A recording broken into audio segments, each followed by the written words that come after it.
I finish? Can I finish? Can I finish? Can I finish? Can I finish? Welcome to WatchMojo, and today we're counting down our picks for the most memorably brutal, unflattering, and/or exaggerated impersonations on Saturday Night Live. Do you feel bad about what you've done? What have I done? Number 20, Burt Reynolds by Norm Macdonald. Norm Macdonald can make us laugh by doing just about anything, but his Burt Reynolds impression is particularly legendary. Burt, can you please pick a category? Pick shorts. Yeah, sure, give me swords. It's S-words. It's S-words. And for how much, Mr. Reynolds? Hell, let's go nuts. Swords for $48,000. Macdonald lampooned Reynolds, or should we say Turd Ferguson, in the first ever iteration of the Celebrity Jeopardy series on SNL, and returned as the character 8 times throughout the show's run. Hey, check out the podium. Look at this. Mr. Reynolds has apparently changed his name to Turd Ferguson. Yeah, that's right. Turd Ferguson. It's a funny name. He played him as an over-the-top cool guy with not so much in the noggin, who gets a kick out of his own half-witted quips. It's hard to say that this portrayal is accurate to the actor's real-life intelligence, but it became an iconic impression nevertheless. Mr. Reynolds! Yeah, don't bother. I didn't write anything. Good work. Number 19, Kendall Jenner by Gal Gadot. In a spoof of the E! lineup, this sketch takes a look at potential spin-offs for shows like Keeping Up with the Kardashians. These include one for Kendall Jenner with an entertaining impression from Gal Gadot. I'm under a lot of pressure. So much pressure.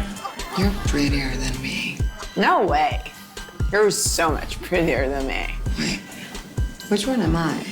The Wonder Woman star portrays the model as clueless, remaining in a constant state of confusion about her life. Gadot also appears in another hilarious show about Jenner trying to find her way around a house. Hello? The house is so big and empty, and she's only there 2 weeks out of the year. Is this the bathroom? Jen, closet again. With off-the-wall concepts, the writers explore the character through the stereotype of a shallow celebrity. Whether or not you think it's accurate, you'll probably laugh as you watch the performer get completely lost in the role. Number 18, Brett Kavanaugh by Matt Damon. For this cold open, the show called in a movie star to channel the energy of Brett Kavanaugh. Matt Damon's take on the Supreme Court justice starts in a loud and hilarious way. Oh, hell yeah. Let me tell you this. I'm gonna start at an 11. I'm gonna take it to about a 15 real quick. Referencing the man's apparent love of beer, Damon turns his target into a frat boy with a harsh tone. He also brings out real references to the hearing that include props like a calendar. Riding an emotional roller coaster, the Oscar winner takes the impression through screams and even some crying spells. Look at my calendars. And you're gonna see that every night I was lifting weights with PJ and Squeeze. It might even be accurate in places, but ultimately it becomes an enjoyable caricature. Number 17, Kathie Lee Gifford by Kristen Wiig. If you were to believe this impression of the Today Show host, you'd think she was drinking all the time. Kristen Wiig's hilarious take on Kathie Lee Gifford is heavy on the wine in a cartoonish way. I'm Kathie Lee Gifford, and I am like so menopausal. And I'm Hoda Kotb. Hoda Kotb. God, I am never going to get past that weird name. Huh? What? It's weird. Lovable and clumsy, this version of the presenter feels like a fantastic train wreck. This imitation of Gifford slurs her words and constantly questions her actions, making faces along the way. Wiig's lighthearted jabs at the TV personality make her an unfiltered mess. Potent potables? I'm sorry, I don't know what that is. It's about alcohol. Oh, in that case, I'll take potent potables. For how much? How about a glass full, right? It's not exactly flattering, but it is a clear example of the SNL star's power as a comedian. Number 16, Joe Biden by Jason Sudeikis. Back during his time as the vice president, Joe Biden was impersonated on SNL by Jason Sudeikis. The actor's take on the politician was of a slightly confused man with prominent teeth. Large and in charge. The president's away, and Joe will play. He also leans into the VP's more embarrassing side, talking without a filter most of the time. Sudeikis also references the fact that most people in Biden's previous position are forgotten. There's also his frequent mentioning of Scranton, just one of the ways the character uses to try and connect with the general public. It's just a corrupt, barren, backwater hellhole of a place. I mean, it's worse than Scranton. Ultimately, the show chose to portray the leader as an uncle who can't always state his message well. Jim Carrey would later capitalize on this idea, taking the impression on the 2020 campaign trail. Look, here's the deal.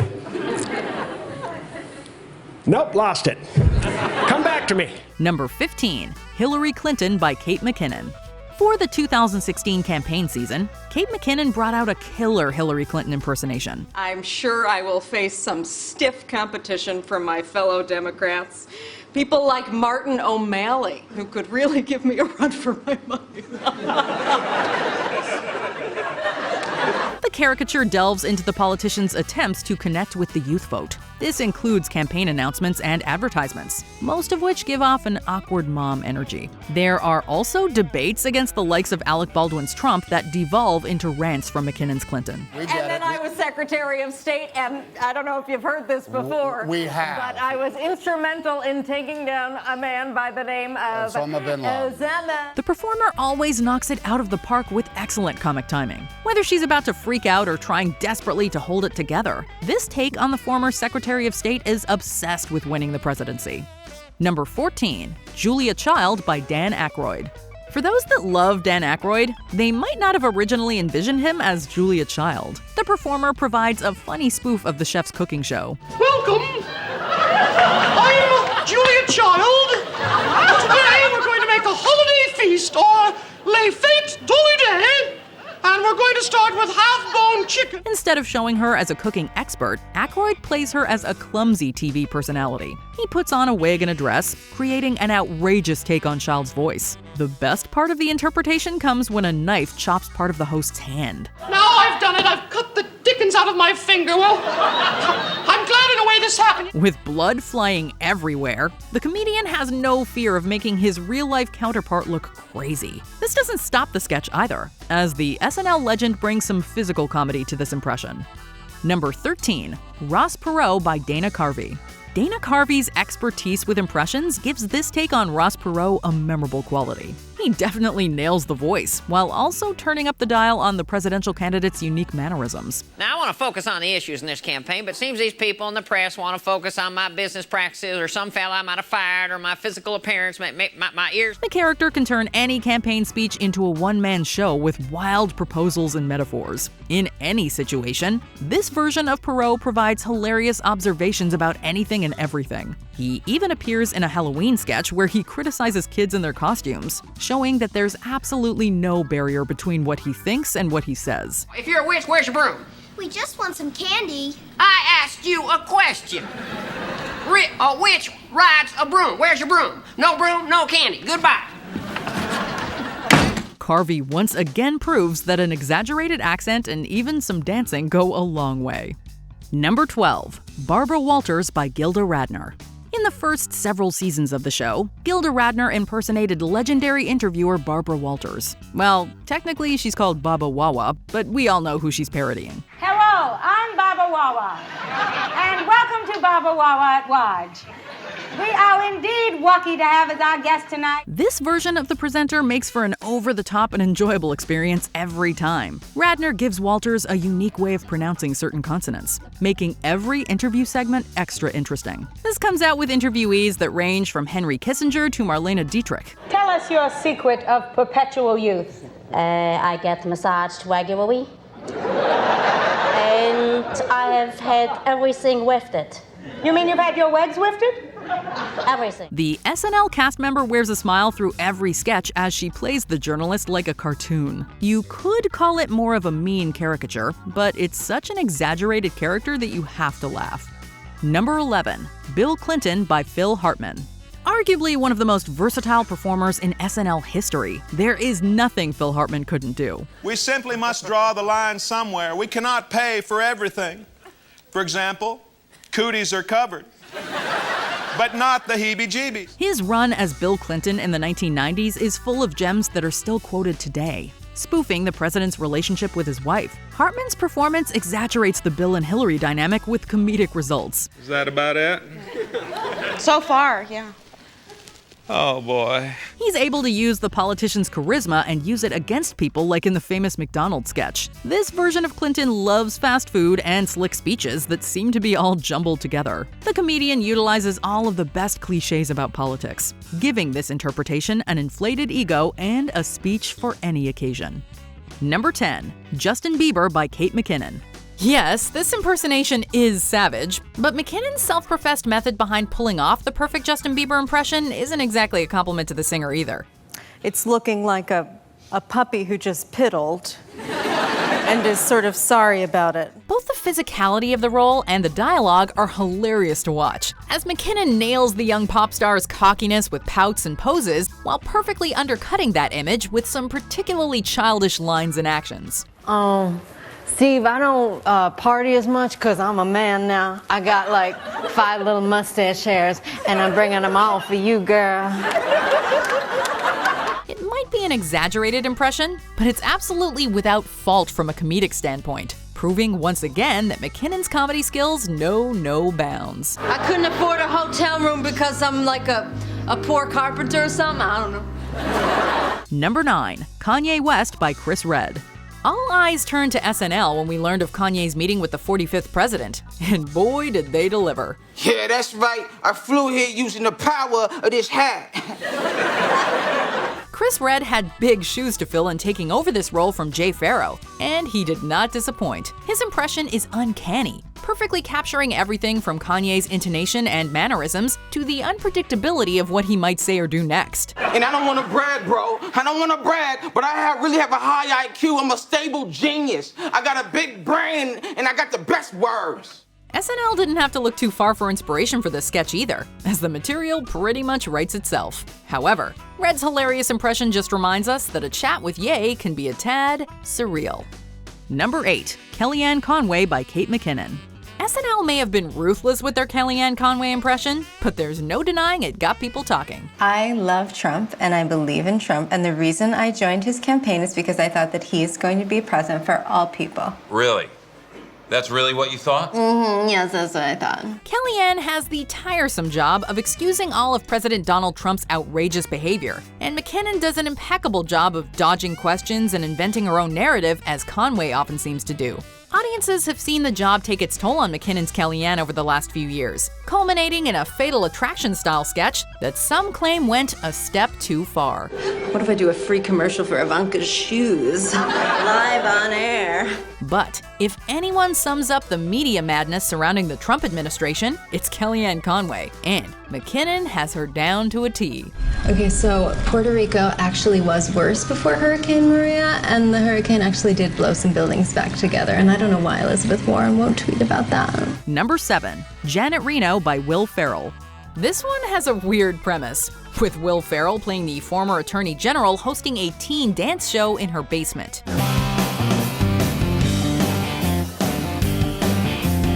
Ferrell plays her as a powerful force to be reckoned with, highlighting her strongest assets and personality traits. So how does it feel to be interviewed by the Attorney General of the United States? The job you only dreamed about having. It must feel like crap. Even surrounded by dancing teens, this Reno doesn't let up from her role as Attorney General, and her special guests only add to the hilarity. Maybe having Will Ferrell prance around in a dress, dancing awkwardly and emphasizing a manly quality isn't the most respectful way to portray her, but she reportedly took it well, even becoming a fan. You box dirty! Then how comes my conscience is so clean? Number 6. Monica Lewinsky by Molly Shannon.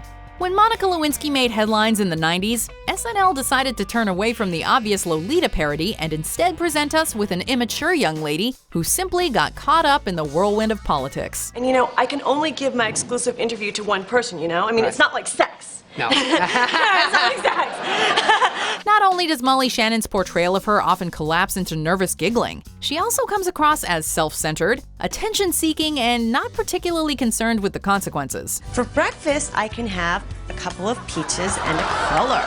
It was a pretty unforgiving impression at the time, and it hasn't aged gracefully, making it even more brutal in hindsight. Number 5. Sean Spicer by Melissa McCarthy. It was almost a shame when Sean Spicer left the White House, as it brought an end to Melissa McCarthy's hilariously brutish impression. When I say Rocky Start, I I mean it in the sense of Rocky the movie because I came out here to punch you in the face. The president reportedly didn't like a woman playing a man in his administration, which egged SNL on into bringing us Kate McKinnon's unforgettable impression of ex-Attorney General Jeff Sessions. Now that's a recall and response column. That's my catchphrase. Yeah. Catchphrase. However, McCarthy's Spicer takes the spot on our list for her loud, angry, and boisterous impression, and constant willingness to wage war with the media. While Spicer took it well, he also thought McCarthy could tone it down a notch. Number 4, Sean Connery by Daryl Hammond. Celebrity Jeopardy is one of Saturday Night Live's most beloved sketches, and Daryl Hammond's unforgettable performance as Scottish actor Sean Connery played a huge role in cementing its place both in SNL history and our hearts. Well, the game is afoot. I'll take anal bum cover for $7,000. For some reason, Hammond's Connery is crude, brutish, antagonistic, and like all of his opponents, somewhat dim-witted. One's a sick duck. I can't remember how it ends, but your mother's a whore. He deliberately mispronounces phrases and always has a your mom joke on hand for disapproving Alex Trebek, played by Will Ferrell. We're not sure what Connery did to deserve this, as the impression is far from flattering, but we wouldn't have it any other way. I'll take Horaj for 200.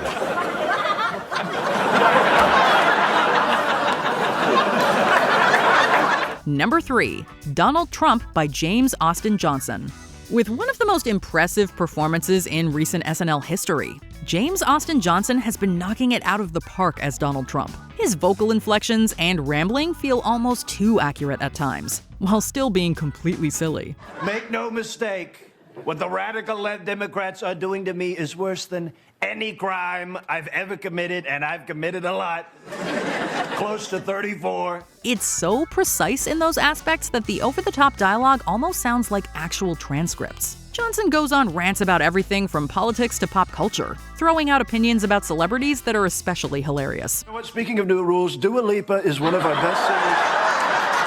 And frankly, in terms of singer, you can't do better than Dua Lipa. The show knows how to tackle the former president's cadence, while still leaving room for this performer to unleash so many crazy lines. This interpretation feels like the perfect mix of absurdity and reality, coming after notable impressions from Daryl Hammond and Alec Baldwin. I'd like to start by answering the question that's on everyone's mind. Yes, this is real life. This is really happening. Number 2, Sarah Palin by Tina Fey. SNL is great at nailing political parodies, and Tina Fey's portrayal of former Alaska Governor Sarah Palin was such a hit that it won her an Emmy for her efforts. I'd also like to give a shout out to the third graders of Gladys Woods Elementary who were so helpful to me in my debate prep. Fey pokes fun at Palin's beauty pageant days, lack of political prowess, and misplaced use of colloquialisms, wrapping it all up in an accent and voice that drills itself into your head. Fey has reprised this role on several occasions, even in front of former Governor Palin herself. It's all in good fun, of course, and never fails to make us laugh, but it is undeniably one of SNL's most savage and memorable impressions. All Palin all the time until 2012 when I haven't decided what I'm gonna do, but I'm probably gonna run for president. Before we continue, be sure to subscribe to our channel and ring the bell to get notified about our latest videos. You have the option to be notified for occasional videos or all of them. If you're on your phone, make sure you go into your settings and switch on notifications. Number 1, George W. Bush by Will Ferrell. Will Ferrell's George W. Bush comes across as likable, while simultaneously reminding audiences of all the reasons why George W. Bush was so controversial and heavily criticized. There was utterly no legal or military justification for this strike. He portrays the former president as dopey, simple, and painfully misinformed. The accent, language, and mannerisms all feel incredibly accurate. And adding insult to injury, this goofy portrayal rarely failed to make audiences laugh. Ready or not, here I come. You can't hide. I'm gonna find you and make you love me. That's a little something from the Fugees. The Bush presidency was also a perfect opportunity to bring back Dana Carvey, who nails pretty much any impression, but whose overblown George Bush Sr. will always hold a special place in both the SNL archives and our hearts. What about Social Security? Should be very social and very secure. Slip sliding, sliding. Did we forget a savage impression? Let us know in the comments below. Yeah, I found this backstage. Oversized hat. It's funny. No, it's not. Sure it is. It's funny. It's funny because it's bigger than a normal hat. Did you enjoy this video? Check out these other clips from WatchMojo. And be sure to subscribe and ring the bell to be notified about our latest videos.